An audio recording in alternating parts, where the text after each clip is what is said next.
Ini adalah keputusan yang bisa berdampak besar pada kasus terhadap sang ayah yang dituduh menembak dan membunuh istrinya di tengah malam saat putrinya yang masih kecil tidur di kamar yang berdekatan. Kita akan menggantinya dengan kisi-kisi. Baiklah. Maju ke depan. Kami ingin bukti.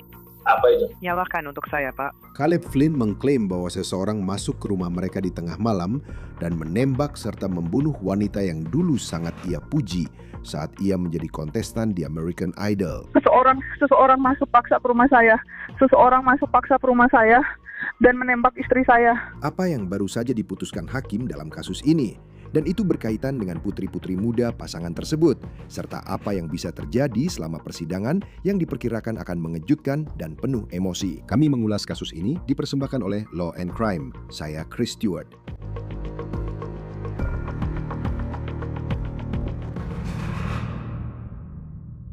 Sulit untuk memahami bahwa seseorang akan melakukan apa yang dituduhkan kepada Caleb Flynn.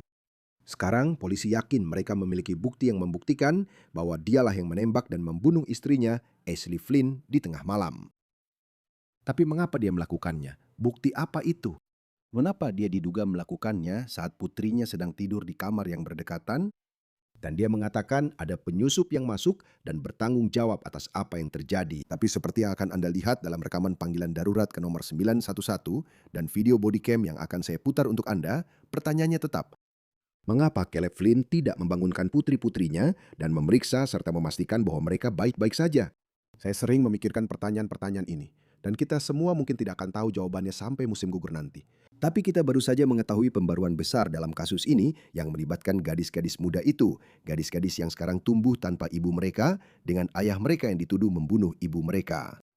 Maksud saya, mereka berada dalam situasi di mana kata traumatis saja tidak cukup untuk menggambarkannya. Dan kedua gadis itu, mereka mungkin harus bersaksi di persidangan ayah mereka dan menceritakan apa yang diduga terjadi pada ibu mereka. Mereka baru berusia 9 dan 12 tahun. Dan ada masalah yang sedang diperdebatkan antara pihak pembela dan jaksa terkait kedua gadis muda itu dan peran yang mungkin mereka mainkan dalam persidangan jika mereka harus bersaksi. Hakim baru saja mengambil keputusan besar tentang hal itu yang akan segera kita bahas karena jaksa telah meminta agar ada beberapa penyesuaian untuk kedua gadis ini jika mereka harus bersaksi. Jaksa mengajukan permohonan agar kedua gadis tersebut terbebas dari pelecehan atau taktik intimidasi selama proses persidangan. Jaksa juga meminta pengadilan untuk mengizinkan setiap anak didampingi oleh pendamping atau perwakilan korban pilihan mereka yang duduk di dekat mereka saat memberikan kesaksian. Mereka juga meminta agar anak-anak diizinkan membawa barang yang membuat mereka nyaman ke ruang sidang dan agar pendamping mereka dapat memberi informasi kepada pengadilan tentang kemampuan anak-anak untuk memahami jalannya persidangan serta perlindungan apapun yang mungkin diberikan. Dan kemudian, salah satu poin yang menjadi perdebatan tampaknya adalah permintaan jaksa agar dipasang sekat fisik di ruang sidang. Itu akan memungkinkan para gadis untuk dapat melihat hakim, melihat juri, tapi mereka akan terlindungi dari kamera dan mereka juga akan terlindungi dari pandangan publik. Dan mereka juga akan terhalang dari pandangan ayah mereka. Keputusan hakim tentang bagian permintaan jaksa itulah yang sedang kita bicarakan hari ini. Kamu hanya bisa membayangkan gadis-gadis ini mungkin harus menghadapi ayah mereka sendiri yang diduga membunuh ibu mereka di pengadilan. Maksud saya, kamu jadi emosional hanya dengan memikirkan kemungkinan itu. Dan seperti apa suasananya di ruang sidang jika persidangan ini benar-benar dimulai, yang dijadwalkan berlangsung pada bulan September. Sekarang, sebelum kita membahas keputusan hakim itu, ada begitu banyak bukti dalam kasus ini yang sudah kita ketahui. Dan tentu saja, masih banyak yang belum kita ketahui sampai saat ini. Tapi kita punya rekaman body cam, kita punya rekaman panggilan 911. Dan saya ingin kembali ke tanggal 16 Februari dan mengingatkan Anda tentang semua yang sudah dipaparkan sampai saat ini. Ini terjadi di Tipp City, Ohio, di utara Dayton. Kejadiannya sekitar pukul 2.30 pagi. Ternyata ada seorang perempuan yang tertembak di kepala. Saat ini tidak merespons. Jadi panggilan masuk ke pusat panggilan darurat di Tipp City. Dan penelpon itu adalah Caleb Flynn. Dia berteriak, dia histeris, dia sangat emosional. Dan polisi sedang dalam perjalanan menuju rumahnya di sebuah jalan buntu yang tenang di kota. Seseorang membobol rumah saya. Seseorang membobol rumah saya dan menembak istri saya. Apakah mereka masih di dalam sana? Pihak berwenang sedang dalam perjalanan. Ashley Flynn telah ditembak. Dia seorang ibu, dia seorang guru, dia pernah melatih bola voli di sebuah sekolah setempat. Dan dia serta Caleb, mereka berdua sangat aktif di komunitas gereja mereka. Mereka tampak sangat saling mencintai. Caleb tidak hanya tampak sebagai ayah dan suami yang penyayang, tapi dia juga seorang musisi yang cukup berprestasi. Dia pernah menjadi kontestan di American Idol musim ke-12, itu terjadi pada tahun 2014. Kamu bisa menemukan klipnya di YouTube. Dia benar-benar tampil luar biasa saat audisi di depan para juri. Maksud saya, seperti Simon Cowell. Dia mendapatkan tiket emas ke Hollywood. Nah, dia memang tidak lolos ke tahap berikutnya, tapi dia sempat mengatakan ini dalam sebuah segmen kecil ketika ditanya apa yang membuatnya unik. Ini terjadi pada tahun 2014. Dia berkata, kutip, "Saya benar-benar mencintai Tuhan. Saya mencintai istri saya lebih dari apapun. Dia sangat-sangat cantik. Saya mencintainya," tutup kutip. Dan dia mengatakan bahwa Ashley lah yang sebenarnya mendorongnya untuk mengikuti audisi pada waktu itu. Tapi sekarang, Ashley Flynn telah ditembak dan operator layanan darurat tetap menahan Caleb di telepon. Apa yang kamu lihat? Istri saya. Dia terkena 2 tembakan di kepalanya. Ada darah di mana-mana. Ya Tuhan, ya Tuhan, ya Tuhan. Pak, tolong. Bu, saya perlu Anda menarik napas dalam-dalam ya. Apakah Anda masih melihat siapapun di dalam rumah?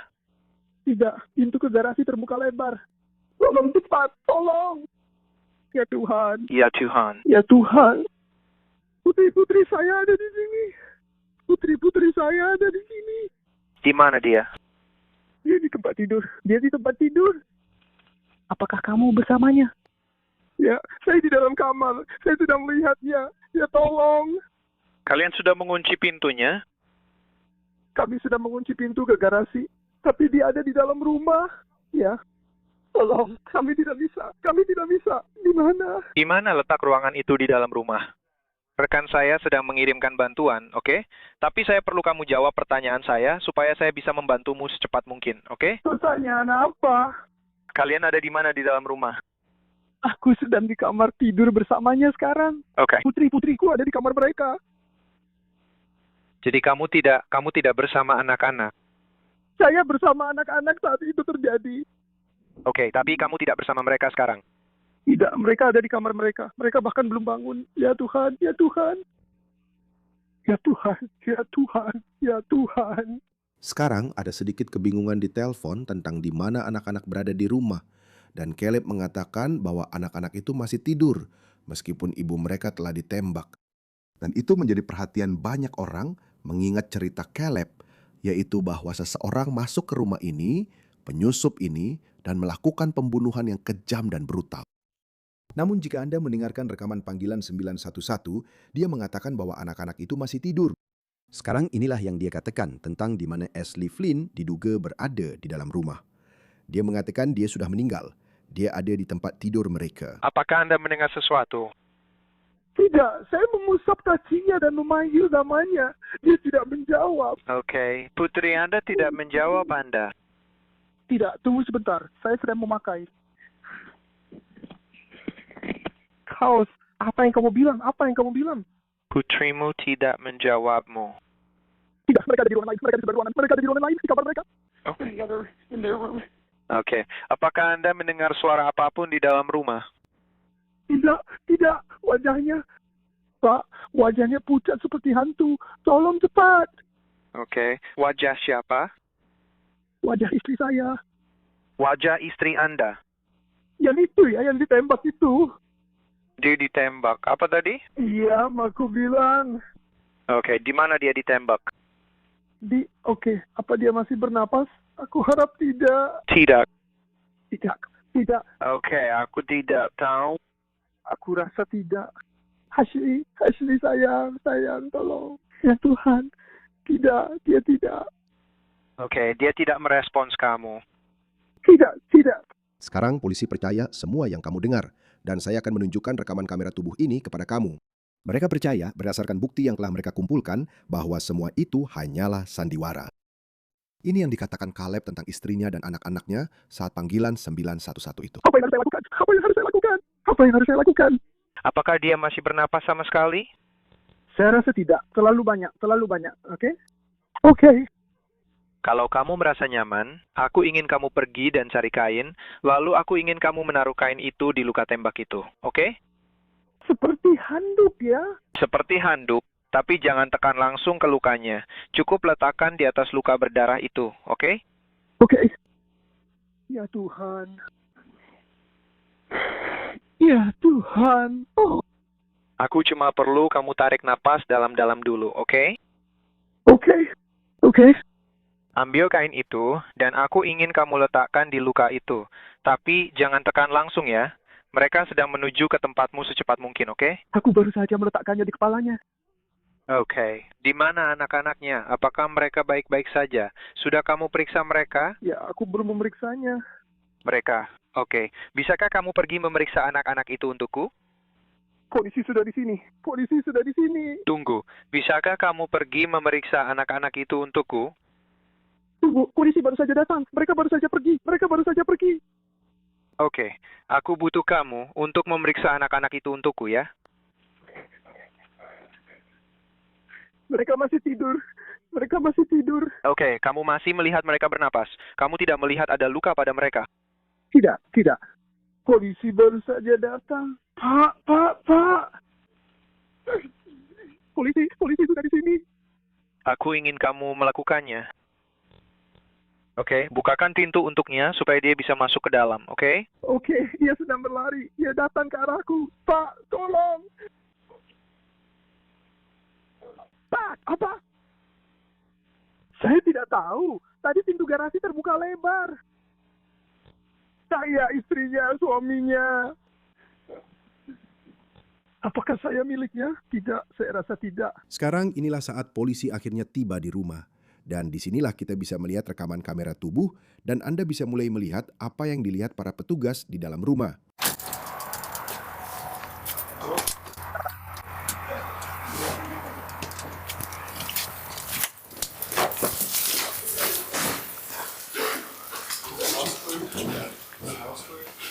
Saya sudah cek, mereka tidur di sini.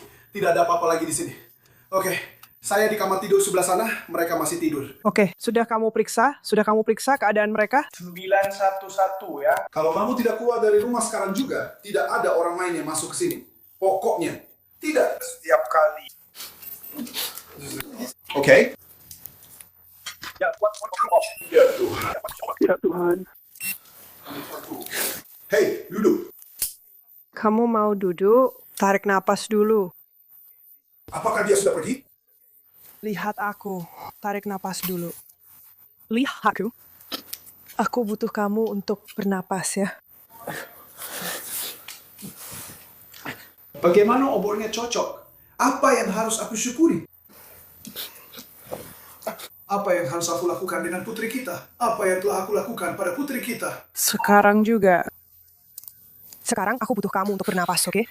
Jadi ini adalah bagian dalam rumah dan telah disensor secara visual di rekaman body cam yang kami terima dari polisi di Tip City, Ohio. Audio itu akan hilang ketika terlihat Caleb sedang menjawab pertanyaan tentang apa yang sebenarnya terjadi di dalam rumah. Caleb mengatakan kepada penyidik bahwa dia memiliki senjata api di dalam rumah dan dia bilang dia menyimpan pistol di konsol tengah mobilnya. Tim sedang dalam perjalanan, mereka belum aman atau mereka bisa dilecehkan.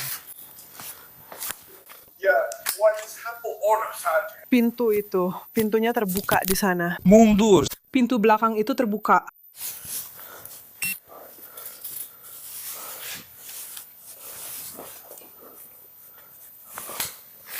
Apakah itu menuju keluar? Karena aku tidak bisa melihat. Apakah itu lemari?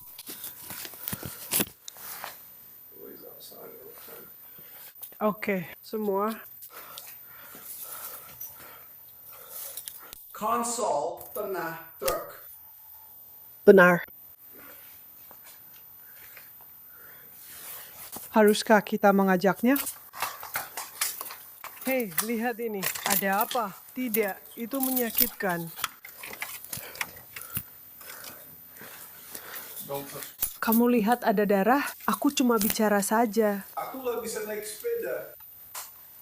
Ya, aku akan sialan. Hei, ada yang mengawasinya. Seseorang harus mengawasinya. Sekarang dalam kasus seperti ini, tidak mengherankan jika polisi ingin mengawasi pasangan, orang yang juga berada di rumah saat semua ini diduga terjadi. Dan bahkan jika orang itu emosional, mereka histeris seperti Caleb, polisi tampaknya jika Anda mendengarkan nada bicara mereka, beberapa percakapan yang mereka lakukan, mereka tampak agak curiga terhadap cerita Caleb sejak awal. Semuanya. Ya, pintu belakang terbuka. Ada semacam pintu di samping, tepat di sana. Itu terbuka. Jadi kalian sudah memeriksa area garasi? Belum. Truknya, konsol tengah truknya terbuka. Dan disitulah dia bilang dia menyimpan pistolnya. Jadi, Ini untukmu. istrinya, Di ruangan yang sama dengannya. ya, di tempat tidurnya, di ranjang. Bisakah kamu mendengarku? Aku belum bicara dengannya. Cory yang sudah bicara dengannya. Sekarang, teori yang digunakan sejak awal, setidaknya dalam beberapa hari pertama setelah ini diduga terjadi, menurut polisi, adalah bahwa ini adalah kasus pembobolan yang berujung kekerasan dan polisi mencoba mencari orang yang menurut Caleb diduga masuk ke rumah mereka dan melakukan kejahatan ini. Polisi menggunakan anjing pelacak untuk mencoba menemukan jejak penyusup yang melakukan kekerasan. Mereka juga menerbangkan drone, tetapi tidak menemukan apapun. Dan seiring berjalannya penyelidikan ini, polisi mengatakan mereka mengikuti teori tersebut. Dan banyak orang di komunitas yang juga mendukung Caleb. Ini adalah video tempat kejadian perkara menurut DVHIO TV. Dan Anda benar-benar bisa melihat di video bodycam.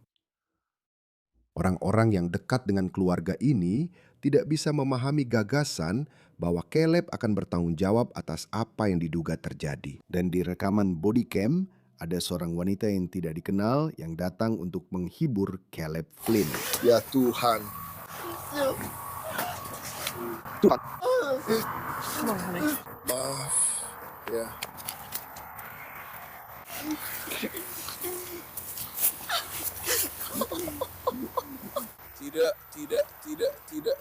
Tidak.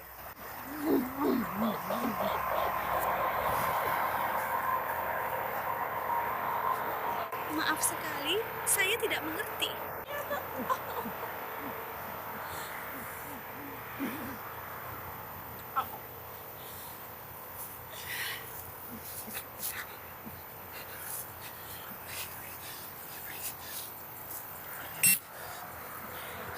Apa kamu butuh tim untuk memeriksamu? Maksudku, kami tidak bisa mendengarmu. Kamu, ya. Teman-teman, selamat datang. Lihat dia, polisi. Polisi tidak tahu. Para gadis sedang tidur. Aku tidak tahu harus berbuat apa. Aku tidak tahu harus berbuat apa. Aku tidak tahu harus berbuat apa. Aku tidak tahu harus berbuat apa. Hanya saja, Sedikit, aku masih shock. Lalu ketika Caleb ditangkap dan itu terjadi beberapa hari setelah apa yang terjadi pada Ashley Flynn, ada seorang pria bersamanya. Sepertinya mereka berada di kantor polisi, seperti di area ruang tunggu lobi. Dan saya ingin kamu mendengarkan orang yang bersama Caleb Flynn ketika polisi mengatakan mereka menangkapnya dan berencana menuntutnya atas pembunuhan. Kita akan menggantinya dengan kisi-kisi. Baiklah. maju ke depan. Kami ingin bukti. Apa itu? Nyalakan untuk saya, Pak. Sampai saat ini belum ada motif yang secara resmi dirilis oleh penegak hukum tentang mengapa Caleb Flynn diduga melakukan ini. Tentu saja ada rumor yang bisa Anda temukan di media sosial, tapi saya ingin memperjelas soal fakta, apa yang telah disampaikan di pengadilan sampai saat ini, dan apa yang telah diumumkan oleh pihak berwenang dalam kasus ini. Kita sama sekali belum tahu secara resmi pada saat ini apa dugaan motifnya. Maaf harus bertemu Anda dalam situasi seperti ini, Pak. Sekali lagi, Anda bisa memanggil saya Will. Sekarang, nama depan Anda siapa, Pak? Oke, baiklah. Maksudku, aku. Datang dari luar kota, dan seperti ponselku dan semuanya. Aku akan mencoba mengurus semuanya dengan itu. Dan kau tahu, kita akan lihat apa yang bisa kita lakukan soal itu untuk mengembalikannya kepadamu secepat mungkin. Ya. Tapi sayangnya, dalam situasi seperti ini, memang sudah standar bagi kami untuk, kau tahu, mengumpulkan semuanya. Oke. Saya akan keluar dulu, karena kamu sedang menangani dia. Kalau butuh saya, tinggal panggil saja, ya? Oke, ya, baiklah, sudah siap. Prosesnya cukup sederhana. Jadi saya yakin, Detektif Morgan. Yang ini. Ya, saya punya satu. Terima kasih. Sudah saya bilang, jadi untuk DNA jejak sentuhan, kalau ada barang yang tertinggal di rumah itu, ini akan menyingkirkanmu sebagai kemungkinan. Jadi kalau begitu, kalau laboratorium forensik melihatnya dan mereka bilang, oke, tidak, ini cocok dengan pemilik rumah. Jadi kita perlu atau tidak cocok. Jadi sekarang kita punya profil lain. Kita harus mencoba mencari tahu siapa itu. Jadi apa yang Ini sangat sederhana. Kemasan baru yang stereo. Jadi kalau kamu buka mulutmu, lalu aku masukkan ini dan aku putar-putar di pipimu beberapa kali. Sekarang ini adalah rekaman video Caleb Flynn secara sukarela memberikan DNA-nya kepada polisi. Sekali lagi, masih banyak yang belum kita ketahui dalam kasus ini, tapi jaksa menuduh bahwa tangisan, kejang-kejang, cerita tentang seorang penyusup brutal yang membunuh anggota tercinta komunitas ini, semuanya hanyalah sandiwara. Ashley meninggal pada bulan Februari. Lalu beberapa bulan kemudian, pada bulan April, grand jury mendakwa Flynn dengan hampir selusin tuduhan karena diduga membunuh istrinya. Flynn telah mengaku tidak bersalah atas 11 tuduhan yang kini dihadapinya. Uang jaminannya ditetapkan sebesar $3,5 juta. Caleb dituduh melakukan pembunuhan dengan pemberatan dan 3 tuduhan pembunuhan dalam kematian Ashley. Dia juga menghadapi 2 tuduhan penganiayaan berat, 3 tuduhan memanipulasi barang bukti, dan 2 tuduhan intimidasi terhadap pengacara, korban, atau saksi dalam kasus pidana. Belum diumumkan siapa yang menurut pihak berwenang diduga diintimidasi oleh Flynn. Ada juga pemberatan terkait senjata api yang terkait dengan tuduhan pembunuhan tersebut. Dalam siaran pers dari pihak berwenang di Tip City, mereka menyatakan jika terbukti bersalah, Flynn akan menjalani hukuman penjara seumur hidup tanpa kemungkinan pembebasan bersyarat. Saya hanya ingin mencatat bahwa hukuman mati memang ada di negara bagian Ohio, tetapi tidak ada yang dieksekusi sejak tahun 2018. Jadi, itulah bukti-bukti yang telah dipublikasikan sampai saat ini. Dan ini membawa kita pada keputusan yang baru saja dibuat di pengadilan, karena banyak aktivitas pra-persidangan yang sedang berlangsung. Awalnya kasus ini dijadwalkan untuk disidangkan pada bulan Mei, tetapi akhirnya diundur ke bulan September. Dan mari kita bahas permohonan di sini dan keputusan yang dibuat hakim terkait layar yang ingin dipasang jaksa di ruang sidang untuk melindungi anak-anak dari situasi yang kemungkinan besar akan sangat traumatis. Sekarang hakim meninjau argumen terkait pemasangan layar tersebut yang akan menghalangi mereka untuk benar-benar melihat ayah mereka. Dan hakim telah menolak permohonan tersebut. Hakim menulis bahwa pihak penuntut tidak memberikan bukti, kesaksian, atau temuan khusus kasus apapun untuk mendukung perlunya menerapkan langkah-langkah perlindungan bagi saksi anak-anak dalam kasus ini. Dan dia juga mengutip kasus-kasus yang menetapkan bahwa itu adalah hak terdakwa untuk bertatap muka langsung dengan saksi-saksi di persidangan. Dan dia juga menulis, kutip, tidak ada bukti bahwa memberikan kesaksian di hadapan terdakwa akan menyebabkan trauma, mengganggu kemampuan anak untuk berkomunikasi, atau dengan alasan lain membenarkan penyimpangan dari prosedur konfrontasi standar. Jadi jika gadis-gadis muda itu harus bersaksi dalam kasus ini, mereka harus benar-benar berhadapan langsung dengan ayah mereka di pengadilan. Dan kita juga tahu bahwa juri akan melakukan kunjungan ke rumah Flynn selama persidangan untuk melihat langsung tempat kejadian perkara. Konferensi pra-persidangan terakhir Flynn dijadwalkan pada 25 Agustus. Persidangannya sekarang direncanakan akan dimulai pada 17 September. Sekian untuk On The Case yang dipersembahkan oleh Law and Crime. Ikuti kami di YouTube dan Spotify, dan kami juga melakukan streaming di Peacock. Saya Chris Stewart, sampai jumpa di lain waktu.